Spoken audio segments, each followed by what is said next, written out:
വയനാട്ടിലെ ദുരിതബാധിതരെ ചേർത്ത് പിടിക്കുകയാണ് നാടാകെ.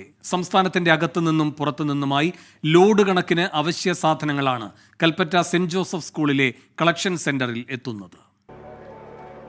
ഉരുൾ വിഴുങ്ങിയ ചൂരൽമലയും വയനാടും ഒറ്റയ്ക്കല്ല, കേരളം ഒന്നാകെ വയനാടിനൊപ്പമാണ്.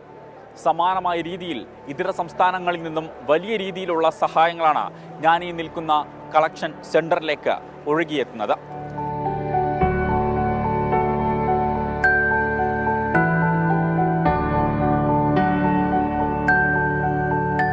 നമുക്ക് ഇവിടെ 2 ടീമായിട്ട് വർക്ക് ചെയ്യുന്നുണ്ട്. അപ്പോൾ അതിലൊരു ടീം ഇവിടെ ആളുകൾ തരുന്ന കളക്ഷൻസും കാര്യങ്ങളൊക്കെ എൻട്രി ചെയ്ത് പോകും.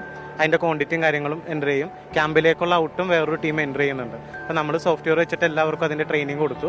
അപ്പോൾ അവരതിൽ എൻട്രി ചെയ്യുന്നതുകൊണ്ട് തന്നെ നമുക്ക് ടോട്ടൽ ഇപ്പോൾ ഓരോ ടൈപ്പ് ഐറ്റംസ് എത്ര ബാലൻസ് ഉണ്ട്, എത്ര ക്യാമ്പിലേക്ക് പോയി, ഏതെങ്കിലും ഐറ്റംസ് കുറവ് ഉണ്ടോ എന്നൊക്കെ ഉള്ള കാര്യങ്ങൾ കറക്റ്റായിട്ട് അറിയാൻ പറ്റും.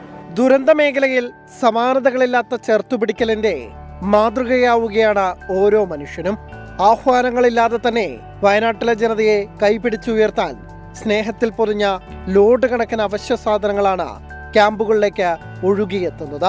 ഇവിടെ വരുമ്പോഴാണ് ശരിക്കും ഒറ്റപ്പെട്ടിട്ടില്ല, അല്ലെങ്കിൽ എന്ത് നമുക്ക് സംഭവിച്ചാലും നമ്മുടെ കൂടെ നമ്മുടെ നാട് മാത്രമല്ല, കേരളം മാത്രമല്ല, കർണാടക, തമിഴ്നാട് ഒക്കെ ഉണ്ട് എന്ന് നമുക്ക് മനസ്സിലാവുന്നു. എല്ലാവരും നമ്മുടെ കൂടെ, അവർ വേദനിക്കുന്ന നമ്മുടെ സഹോദരങ്ങളുടെ കൂടെ എല്ലാവരും ഉണ്ട്.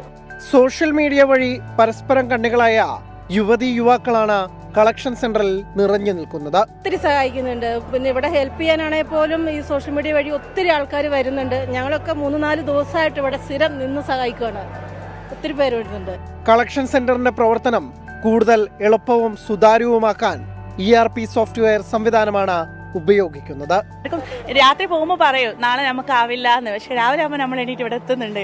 അത് ഓട്ടോമാറ്റിക്കലി സംഭവിച്ചു പോകുന്നതാ. അവിടെ വീട്ടിൽ ചെല്ലുമ്പോൾ പെയിൻ ആവും. അപ്പോൾ നമ്മളൊരു ഗ്രൂപ്പിൽ പറയും നാളെ നമ്മളുണ്ടാവില്ല, പകരം വേറെ വളണ്ടിയേഴ്സിനെ വെക്കാന്നൊക്കെ. പക്ഷെ രാവിലെ നമ്മൾ ഫസ്റ്റ് പറയും നമ്മൾ വരുന്നുണ്ട് എന്നുള്ളത്.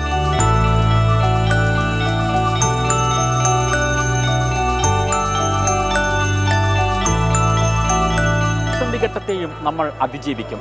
കാരണം ഇത് കേരളമാണ്. ഒരാപത്ത് വരുമ്പോൾ ജാതിയെന്നോ മതമെന്നോ രാഷ്ട്രീയമെന്നോ നോക്കാതെ ഒറ്റക്കെട്ടായി ഒരുമിച്ച് നിൽക്കുന്ന കേരളം. മുഹമ്മദ് അർഷാഖിനൊപ്പം ഷഹദ് റഹ്മാൻ, 24 വയനാട്.